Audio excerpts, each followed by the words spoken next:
Welcome back to my channel. If you have not seen the previous 17 parts, please go back and find the last part that you left off on. If you're just starting with us, thank you for joining us and listening to our book. Alright, we're going to do a quick review of what we read yesterday. So we read 2 chapters like always. The first one was called The Mirror Universe, and this was whenever she was at school and she was so frustrated because she thought it was Trey. She thought it was Trey that got her suspended, and she was on her way to go punch Trey in the face, which is not the right way to handle it, but that's how she was going to handle it. And whenever she was on her way to go punch him in the face, she ran into Jeffrey Gonzalez, and Jeffrey started talking to her and was like, "I'm so sorry." She was like, "Wait, what?" And he was like, "I'm so sorry, I got you suspended. It wasn't what I was that's not what I meant to do." So he goes into the story of whenever he was finished reading Bridge to Terabithia, it made him feel upset. And he just cried and cried and cried. And his parents called the school to thank Mrs. Jones, the librarian, for giving him the perfect book that helped him get over his problem of losing his grandma. So, obviously Principal Banana was like, "Oh, did she?" And then she went and talked to Mrs. Jones, and Mrs. Jones said that she didn't do it, but it wasn't on the shelf, and all of this happened. So they made Jeffrey tell, and Jeffrey just had to say that it was Amy Ann, and it just got her in trouble. So then the second chapter was called The Biggest Idea. We didn't really talk about this one. This one really wasn't about our questions, but this one plays a big role in the next chapter. So I'm going to spend a lot of time right now discussing it. So this one, she was going to return a book. Mrs. Jones clearly is not there anymore because she was fired, and the new librarian was in there, and she was like the complete opposite of Mrs. Jones. So she's returning her book, and she ran right into Trey. And whenever she ran into Trey, he dropped a bunch of papers. They went flying everywhere. And Amy Ann, of course, went to go help him pick it up because she's nice and caring, and doesn't hate him anymore because she realized it wasn't him. But then she looked at the papers and she realized that they were request for reconsideration forms. There were just a stack of them. So she just went off on him. She was like, "You," and she just kind of lost her mind, and she was like, "I didn't like you, and then I started to like you, and then I didn't like you," and it's like their friendship, their relationship is kind of a roller coaster of emotions for Amy Ann. Meanwhile, it's all the same for Trey, because Trey really doesn't know what she's ever feeling because she's never said it, but not anymore. She's letting it all out. So he starts talking once she stops, and Trey tells her that he's going to turn in all of these requests for reconsideration forms because he doesn't want any of the books banned. His mom was the one that did it, and everybody just assumed it was him, and that he was just going along with his mom, and made Trey feel bad. But there is no point in stopping it and saying that it wasn't him because everybody already hated him for it. So he's wanting to turn in all of these requests for reconsideration forms so that they realize how stupid it is to ban the books from the school. So at the very end, Amy Ann says, "I know, which is why we're going to need some help." Trey says, "We," and Amy Ann says, "We." So she is now saying that she's going to join in with Trey and help him in this. And that's where we'll start reading today. 24 farts. Mr. Vaughn's class was in the library. We were supposed to be looking for new books to read, but the BBLL board had other plans. Rebecca, Danny, and I met back in the stacks as far away from the mere Mrs. Jones as we could get. The first order of business was to add Trey McBride as our newest member. Trey? Danny asked. Trey was there, and he looked embarrassed. He wasn't the one banning books, it was his mom, I said. And you know how you were asking me what we do next? He's got a plan. I move that we add him to the BBLL board as our challenge response coordinator. That got Rebecca and Danny interested. He was voted in unanimously. So here's what we're going to do, I told them. We're going to ban every book in the library. Rebecca and Danny looked as stunned as I had been. Ban every book, Rebecca said. Shh, called Mayor Mrs. Jones. No talking. I dragged the BBLL board into one of the library meeting rooms where we could talk and explain the plan. When Rebecca and Danny got it, they liked it. I knew they would. Danny flicked his hair out of his eyes. But how are we going to find something wrong with every book? Trust me, Trey said. Books have been challenged for all kinds of crazy reasons. I looked up some challenges on the internet. The easy ones are anything that's got witchcraft or supernatural stuff in it, anything with bad words, anything with gay characters, anything with violence, and anything that mentions sex in it. He blushed when he said the last one, and we all found somewhere else to be looking. That's a lot of books, Rebecca said, but not nearly all of them. But look at this. Trey unfolded a piece of paper on the table. The Stupids got challenged because it reinforces negative behavior and might encourage children to disobey their parents.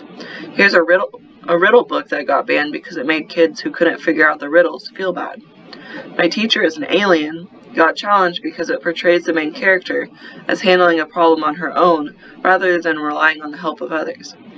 Here's Destruction of Property, teaches kids to lie, a real downer. Anti-family, lewd, twisted, too mature, too immature, bad grammar, promotes poor nutrition, includes the word fart 24 times.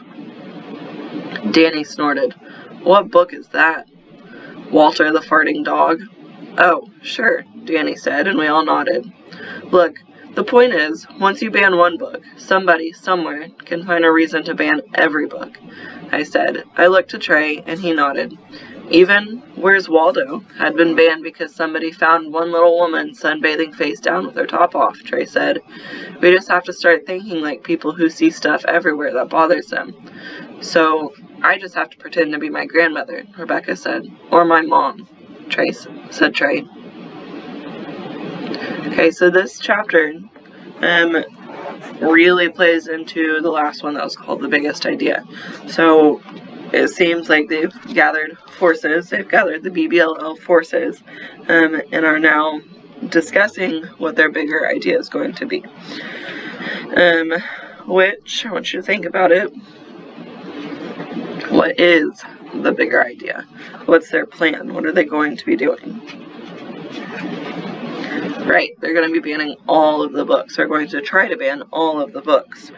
Now, if you remember from the last chapter, Trey was going to turn in those requests for reconsideration forms, but Amy Ann told him to hold on to them, and they said that they needed to turn them all in at once. So, when, where, what do you think they're going to do with all of those requests for reconsideration forms? Let's find out in the next chapter. Lawsuit waiting to happen. Once we got into looking for reasons to ban books, it was kind of fun. Anything with witches, wizards, jack-o'-lanterns, demons, or gods, gone. No Harry Potter, no Percy Jackson, no Artemis Fowl, no Chronicles of Narnia. Anything about sex or the human body or reproduction, gone. Anything with gay characters in it, gone. This one says, "Oh Lord," in it, Danny said. My mother won't let me say God's name unless I'm praying. Ban it, I told him. This book has the word scrotum on the first page, Trey said. I looked at the cover. It was a Newbery winner. Yeah, just about anything with one of those medals on it, you can find some reason to ban it. Fill out a form, I told him. Shh, no talking, Mayor Mrs. Jones yelled. We worked quietly and quickly all week long. That book about the Civil War? Too violent. That book about the Holocaust? Too depressing. That book about diseases? Too scary. A book about lions? Too gory. Every night I took home a stack of requests for reconsideration forms to add to the growing pile in my bedroom. We were going to bring them all to the next school board meeting. Really put on a show when all the TV cameras would be there. But we only had 4 school days left and lots more books to ban. Luckily, we had Rebecca. She was the one who really shone when it came to challenging books. If ever there was a book we just couldn't imagine anybody banning, Rebecca could always come up with a reason. I think it was all the time because she'd spent practicing to be a lawyer. The Lorax? That's libellus. The Lorax portrays lumberjacks and the timber industry in a negative light. Goodnight Moon? The mouse in the room is a health code violation. The red balloon is a choking hazard. And look at this picture of the illustrator on the back. He's holding a cigarette. That encourages kindergartners to think smoking is cool. Oh, and don't get me started about Amelia Bedelia. She clearly has Asperger's syndrome. And yet children are encouraged to laugh at her? What kind of message is that sending? This library is a lawsuit waiting to happen, Rebecca told me. There was a gleam in her eye as she said it.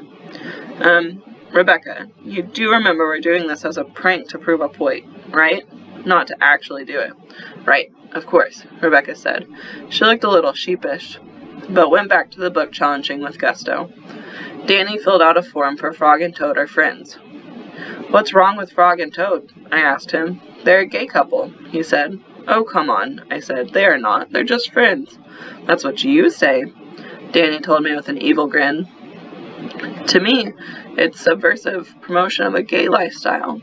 And that was it, wasn't it? All the book challenges, the real ones, were because one person saw a book in a very different way than somebody else, which was fine. Everybody had the right to interpret any book any way they wanted to. What they couldn't do then was tell everybody else their interpretation was the only interpretation. 3 days later, we had requests for reconsideration forms filled out for 500 books. There were lots more books than that in the library, of course, but it was the best we could do. Even with Rebecca's lawyer superpowers, 500 book challenges would still look great on TV, though, and make our point for us. We were ready, and then disaster struck.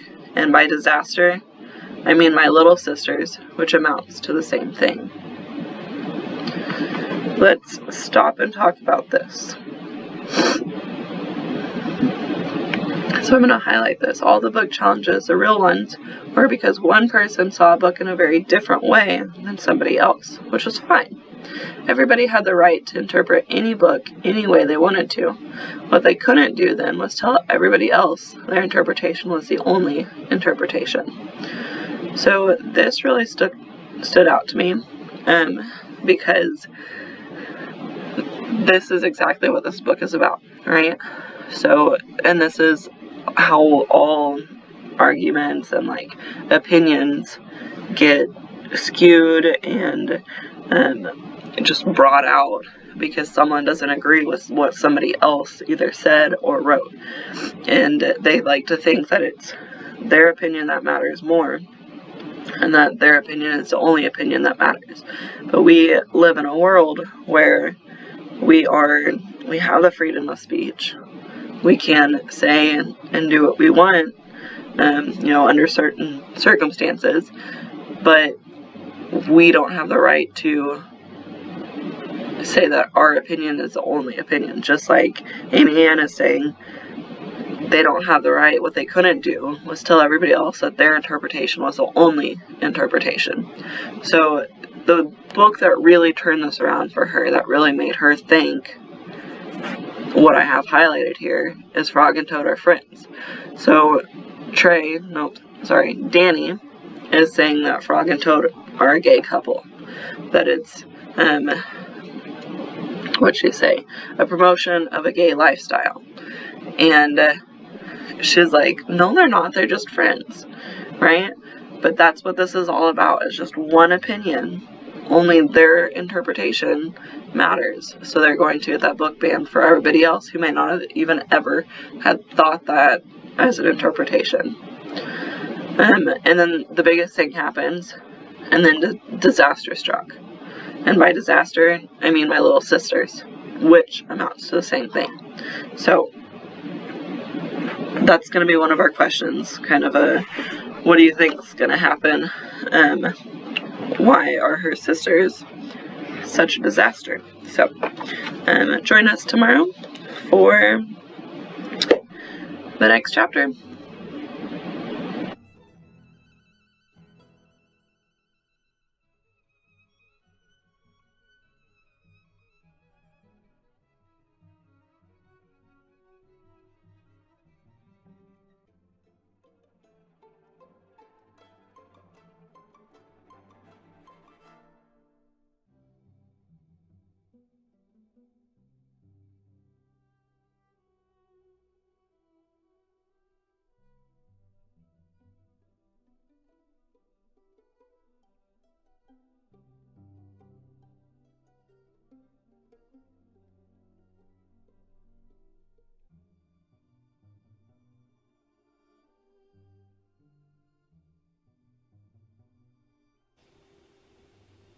Hey guys, thanks for checking in and watching and listening to the book as we go on.